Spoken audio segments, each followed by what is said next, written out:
William here, just letting you know, just a moment, we're going to draw some random cards. It's going to tell us a story about the day. We'll all be able to access it for the highest good of all involved in just a moment.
I ask that the universal subconscious mind serve the highest good of all participants in this reading, this timeless reading that comes from the depths of consciousness, that which grants us mobility and awareness and intuition, that which expresses itself through us in the highest form of love, which is freedom and forgiveness. I give thanks to the universal subconscious mind, God, for bestowing us wisdom during this reading.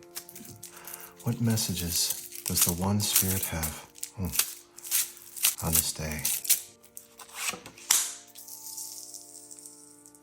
Ego Death with the 10 of Swords. We had this yesterday, right out of the gates now. It's the second to last card yesterday, and now it's the first one. And whenever that happens, whenever there is repetition of a card from the day before, it's an indication that the path has been taken. And so we're at this point, about to go beyond, and see what those benefits are as a result. Very profound here with the 10 of Swords yet again. What additional messages does the universal subconscious mind, the One Spirit, have? Checking to see if they've gone inverse. It seems like the cards really want to go inverse today. If one falls out that way, I'll take it. King of Pentacles. And with the King of Pentacles, there's financial maturity, which is maturity over assets, keeping your assets secure and strong.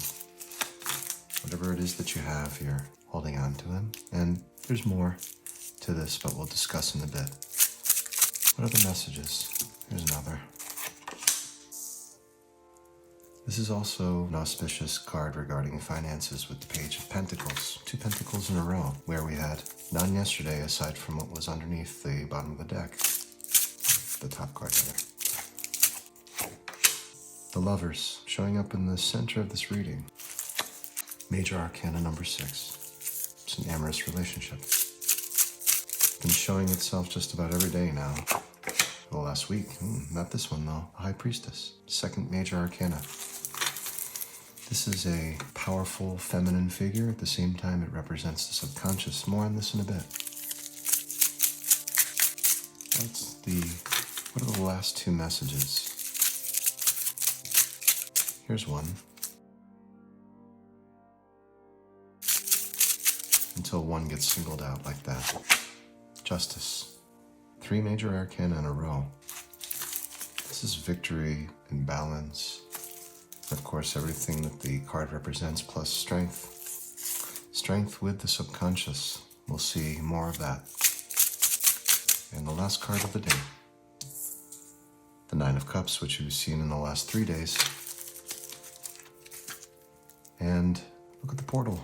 It was all to do with family all along. Coming in with the Four of Cups, some family-related issue, now being brought to light.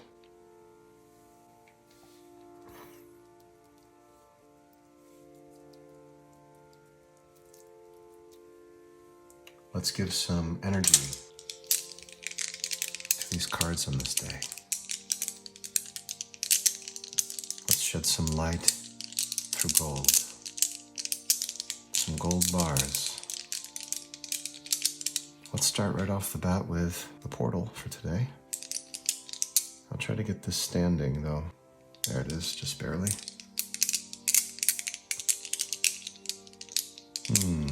How about one for justice? One for the death of the ego, for sure. One for the subconscious, which hasn't been showing face. How about one for wish fulfillment in that stable emotional position? Let's just give one to the Lovers and on we go down the line. One for the Page of Pentacles and one for the King. King saying, this is staying with me. Don't try to take it. Well, let's see. Let's give that a test. So far, the truth. Not with the subconscious, though. Oh, justice nearly knocked that out of balance. That one's too short. Let's try again. There we go. Spinning. Spinning ego. Deflected by justice into the Nine of Cups. That's a nice sign. Page of Pentacles spinning around in one place. Makes sense. Pushed back by the Lovers. Let's try again. Again by the Lovers. Let's try it again. Okay. Let's bring this one back into play. All right. Staying with the Page of Pentacles. Now we're starting to see things come together. Yeah, of course.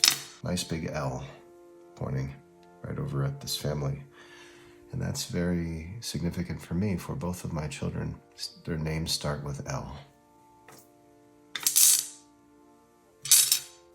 And this one's almost rejecting. It's really wild. Jumping right over the L and considering here it's the Lovers. Very beautiful. Really wild. How magnetism works, isn't it? So, I think we're just going to leave that there, to be honest. I think it's perfect as is. It speaks volumes of a message. Normally, I don't like to bring things personally in. However, in this case, it's very apparent that messages are being conveyed from me as well as you, which is beautiful. Okay, well, let's get started with this. But first things first, let's shed some light even more on today's reading.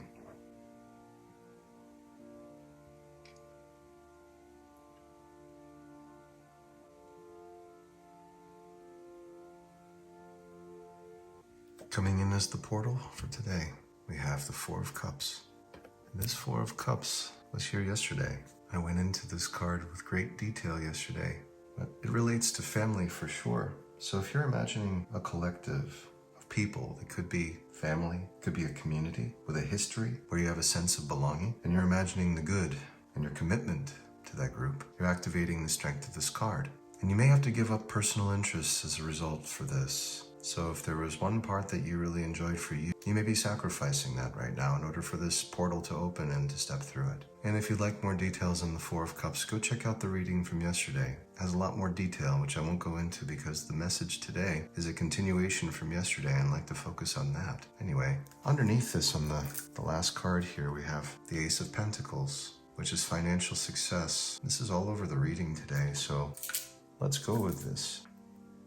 So right away with the first card, we have here the Ten of Swords. This was the second to last card drawn yesterday, and I went into this in detail. Hard for practitioners to find a positive message with this card. However, I talk to the loss of ego. I speak of ego death. And what that means is whatever intellectual plans you may have had that you were to outsmart, outwit some situation that may have been challenging or difficult, you've lost. It's left you exhausted. And now the only thing you can do is let it go. And so if you're feeling this exhaustion, and it could be a complex situation, there's a conflict of interest perhaps. It's been a long battle. There isn't a clear outcome. But now you need to find an ally. And the only consistent one that you can find in this world that's so consistent as to be 100% there for you is love. It's the presence of God that's within you that gives you life, pumps the blood through your veins, allows your whole body to operate in an autonomous way. It's this source that you have to learn and turn to, learn to rely on and turn to.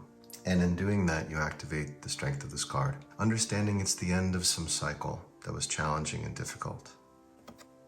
Next up with the King of Pentacles or King of Coins, anytime you see a king, it's maturity in whatever the realm, and in this case, it's the realm of earth or the manifest, the material things.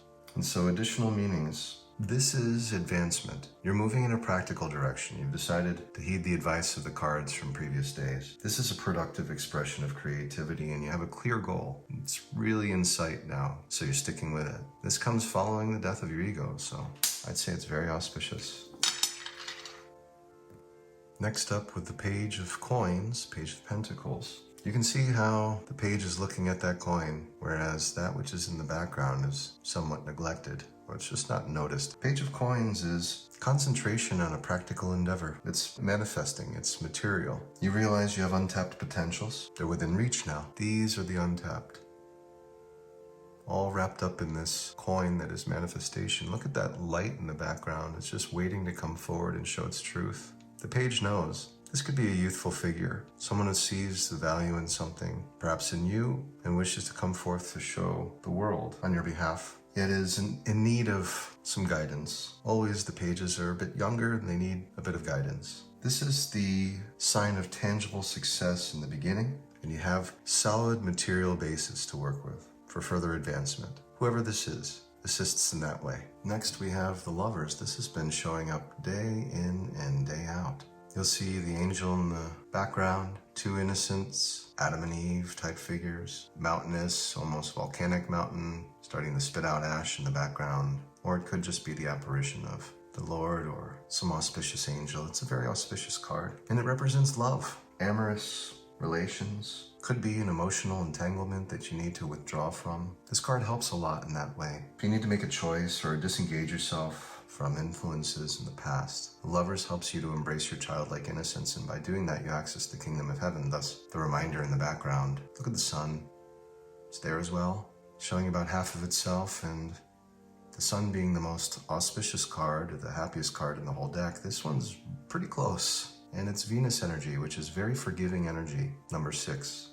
So the big message with this is to follow the heart. It's in the center of the reading. Whatever your gut is telling you, but really from a place of a childlike, innocent self. That's where you want to be focused on. Think about pampering yourself a little bit. Maybe having something that you haven't had in a while. Try not to feel bad about anything, ever, but especially with this card being in the center of the reading today. Try to focus on the good and entertain those thoughts. Like I said before, the big message coming from this card is to follow the path of the heart. And when I say that, I mean the heart center. It's the sun of suns that's right there in your sternum, where it connects to the vagus nerve, and the solar plexus has this network of electric splendor, and it's maintaining everything in your body. All the prana is centralized there. So be sure to follow that, your instinct from the heart, and understand that the consequences are minimum for taking chances with this card being in the center, especially because of what we have following. This card was once known as the Popess, the High Priestess. The lore speaks of a woman who once was the Pope and got pregnant. It was a big conspiracy. She was forever removed from the journals in the Vatican. And this is a very powerful feminine figure that's remaining hidden amongst a group of perhaps men or powerful masculine figures. So if you're imagining wisdom, combining it with intellect and intuition and working with the subconscious mind, if you're imagining a spiritual mother overseeing your efforts, protecting you, perhaps a woman, like I said, hiding her strengths in the world of men, this represents modesty, someone who knows her power but isn't exercising it. Could represent secrets, something hidden, a mystery. You're getting a hint of something which remains largely unknown, but you're getting a hint. Right now, it's impossible to give a definite answer of what's going on, but you have an inkling. The big message from the High Priestess, know how to set boundaries. So what does that mean for you? Usually, I go back to the idea, If you have some sort of dream, try not to share it until it's realized. Because the moment that you share it with your past, the past will mock the new you. It wants you to return to who you were. That may not be healthy. So if you have a dream that's out of line with what you believed yourself to be, keep it very close and don't reveal anything about it. And as the doubts come in, they're just your past, trying to remind you of something that you once believed you were, but has nothing to do with the truth. And the reason for that, it comes in the form of this card here, next in the reading, Justice. This represents law and order, a balanced scale. See that? And you see this major arcana, sword in right hand with a golden hilt, and a figure, somewhat androgynous, with a crown, and adorned with green and red. These are very powerful symbols, colors that have to do with abundance, growth, energy, vitality, and the air to support it with the sword in hand. And it's all in balance. So it does represent law and order. If there were any legal issues, court issues in mind, I can't give advice on that. But just know that the more that you imagine a positive outcome, if that is in fact happening, expect that to support you rather than not. That's as far as I can go with this card. You're getting a fair and balanced judgment, and there's no need to have to push for it or struggle for it. Just believe, and it shall be done. This is a developed conscience. You've now figured out what is important to you and you're sticking by it. You're being assertive, which is using love, at the same time doing what the High Priestess has suggested. You set boundaries. Represents rationality and reasoning. By setting clear rules and having them apply to common norms, these rules have to do with the protection of yourself. You get a touch of grace and humanity beyond whatever objective considerations are being made. Let's say the world says you're incarcerated or that you're in a difficult situation. You see considerations being made for you in this case with justice. It's only fair and good. And the message from justice is act with reason and through the accepted norms. So keep doing what you're doing so long as it's mainstream.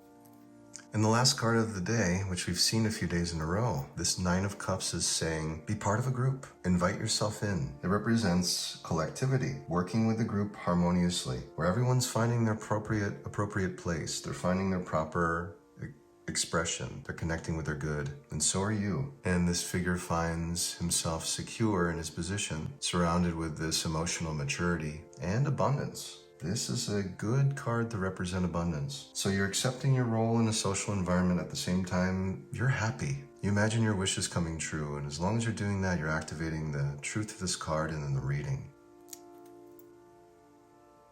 Normally I write affirmations following the cards.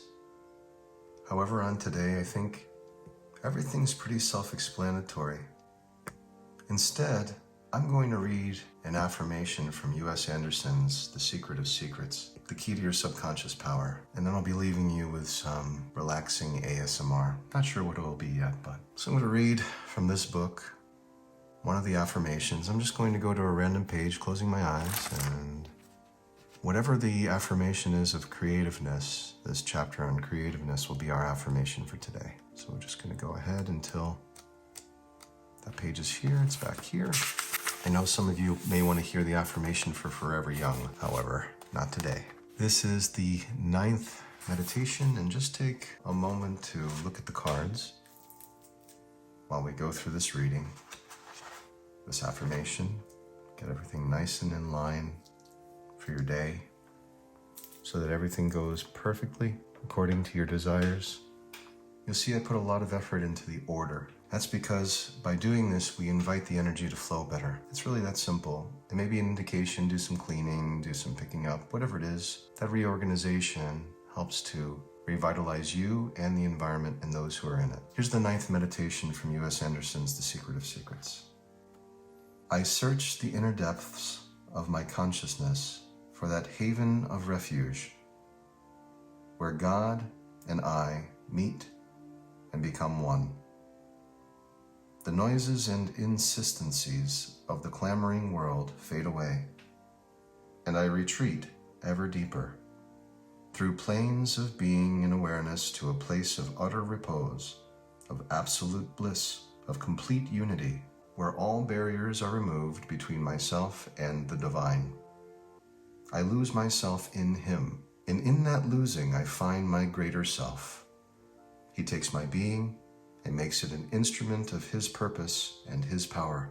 Through my mind and spirit course the restless, surging energies of God, ever unfolding, dynamically illustrating the manifold sides of his nature. Whatever impinges itself upon my awareness has a delicate and mystic meaning, and I am conscious that nothing is fully developed, finally complete, but that each thing, event, idea, is but a partial revelation of a hidden and magnificent truth. To the emergence of this truth I dedicate myself, for I know that concealed in the heart of each creature is the incarnate God. Through expressing Him, I discover myself. To be is to be a part of God, but to grow is to become God. To that growth, to that becoming, I consecrate my life. The apparent duality of my being I surrender as partial truth. I know that my true self is the self of the divine, the one self that pervades the universe, that inhabits every being, that looks out of the eyes of every man and woman. Through allowing this self to work through my nature, I truly become creative. I am an instrument of the ultimate artistic sensibility. I know that each soul aspires to union with its creator, that each seeks for a sign of that union through beauty, knowledge, and love. By knowing the divine and loving the divine, I am assured that His power will work through me to illustrate to the world the divinity of humanity. That is from U.S. Anderson's The Secret of Secrets, Your Key to Subconscious Power. It's been a beautiful reading today, and I just want to thank you for being here, for being a part of this. And may all of these reflections serve the highest good of yourself and those involved. Try to focus on the good. Try to give yourself a new diet, but this time of the mind. And until next time, God bless and be well.